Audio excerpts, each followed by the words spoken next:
Jersey on Emily's bat mitzvah morning, and this is the snowstorm of 2016, January 23rd, and it's quite blistery. And that is our shoveling truck, and that is our car to take us to the bat mitzvah.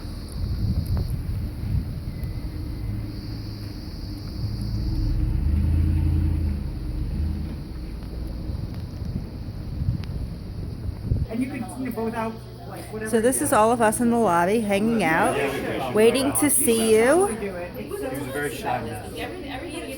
And everybody is kibitzing and organizing. And that is our driver making plans. And this is the lady who made it all happen to get us to your bat mitzvah, which we are all looking forward to.